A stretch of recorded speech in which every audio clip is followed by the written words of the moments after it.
You know those nights when you're lying in bed, trying to drift off to sleep, and suddenly you hear something, but there's nothing there.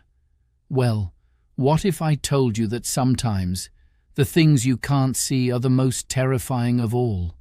Let me take you through a story that'll make you question every creak in your house tonight. You might want to keep the lights on for this one. It started on an ordinary night, like any other. But for Clara, a 22-year-old college student, that night would be anything but normal. She didn't believe in ghosts. She didn't believe in things that go bump in the night. But what happened in that old house would make her question everything she thought she knew about fear. Clara had just moved into a small, cheap apartment she'd found through a friend. It was an old house, creaky floors, chipped paint, and the smell of dust in the air. The rent was a steal, and it was only a 15-minute walk to campus. Perfect for her tight budget.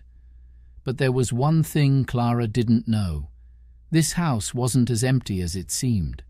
At first, Clara didn't notice anything odd. The place seemed perfect for a college student. Quiet, affordable, and secluded enough for her to study and relax. But after a few nights, she started hearing things.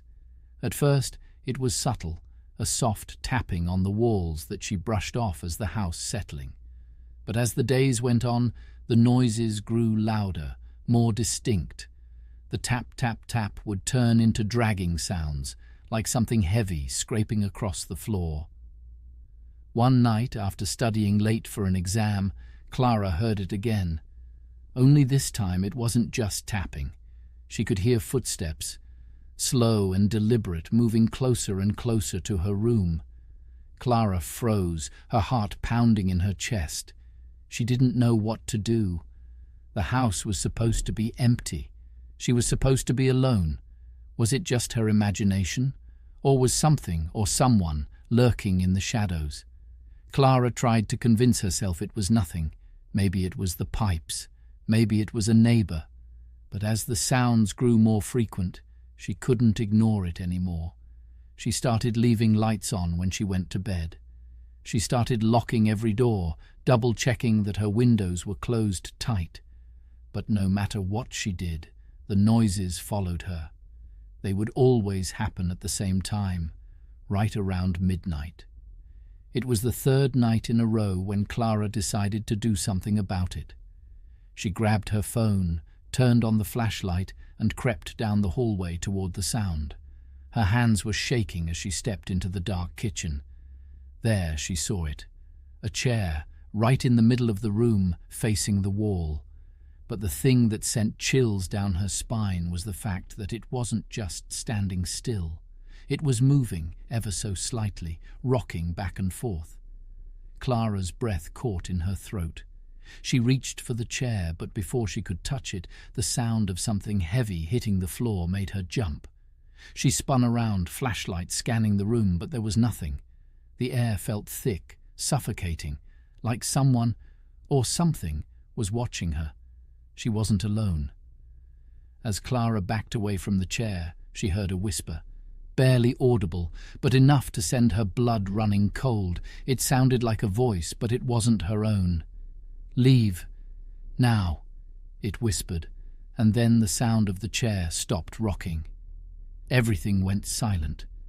But the silence was worse. Clara ran back to her room and slammed the door behind her. She locked it and sat on her bed, staring at the walls, waiting for the next noise, the next sign that something was there.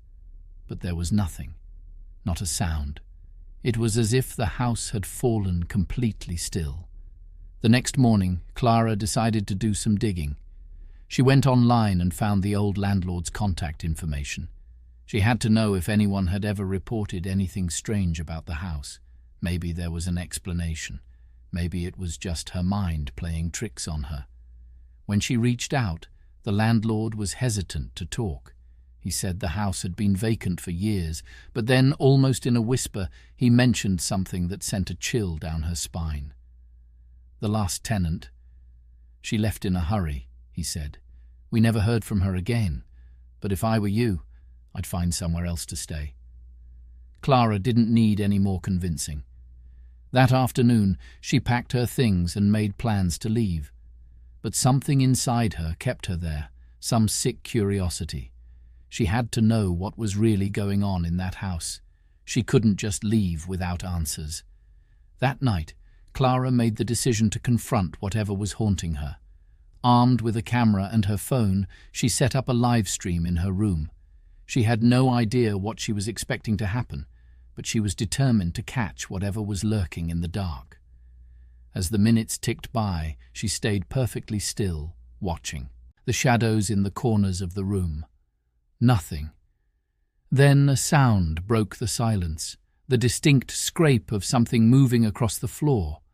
Her heart raced. It was coming from the hallway.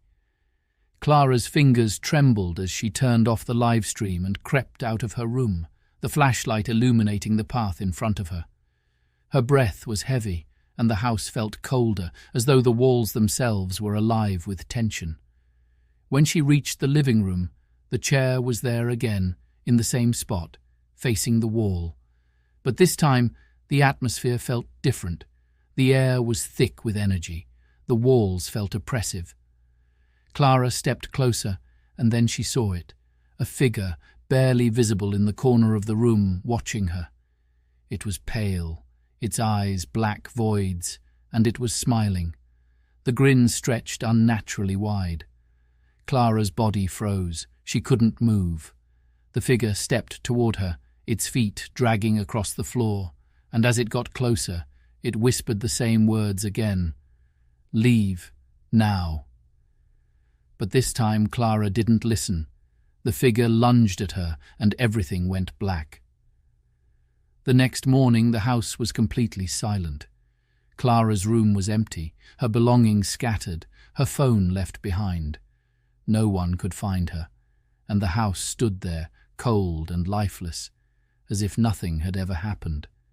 Her friends and family searched for her for days, but it was as if she had vanished into thin air. And that's when people started talking. Strange things had been happening in that house long before Clara ever moved in. There were rumors of disappearances, of people who came into the house and never left. Some said it was cursed, others said it was haunted by something far darker than any of them could imagine. But the truth? Well, no one really knows what happened to Clara. Some say she left, and others swear she's still there, stuck in the walls, whispering to anyone who dares to listen. But one thing's for sure, that house, it's still waiting for its next tenant. If you enjoyed that story, don't forget to subscribe for more creepy tales.